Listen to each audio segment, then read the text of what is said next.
The device needs the frame ID in order to decide if it will forward the frame or process it itself. It previously took about 5 microseconds for the frame ID to reach the device. Today, there is fast forwarding. With it, the position of the frame ID has been moved forward. This reduces the transmission time to 1.2 microseconds. Thanks to fast forwarding, the frames have a faster transmission time. The performance gains are significant, especially in long-line structures.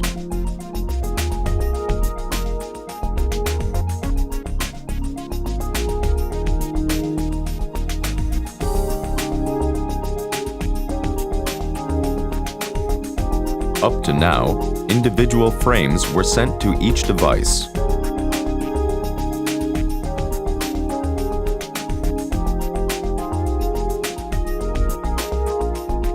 The summation frame method is familiar from the field bus world.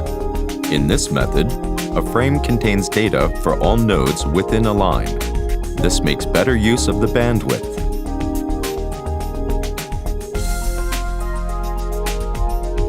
Today's dynamic frame packing goes one step further. The processed data remain in the respective device and are no longer forwarded. This shortens the frame and maximizes the efficiency of the data transmission.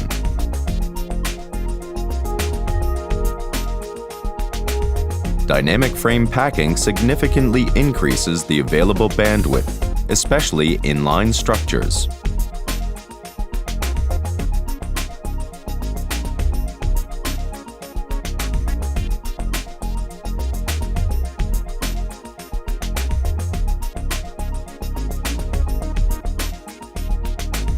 Transmission of a complete standard Ethernet frame with TCP/IP data takes up to 125 microseconds. The cycle time for PROFINET data, therefore, cannot be reduced indefinitely.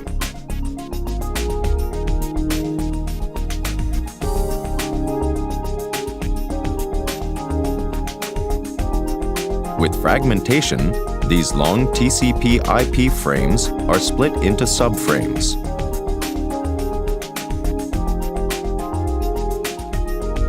The cycle time for PROFINET data can thus be reduced to 31.25 microseconds. The last device reassembles the frame parts into the original TCP/IP frame.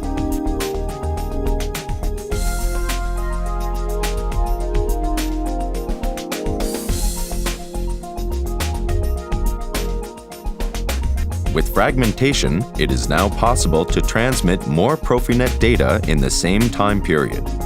This results in a shorter cycle time.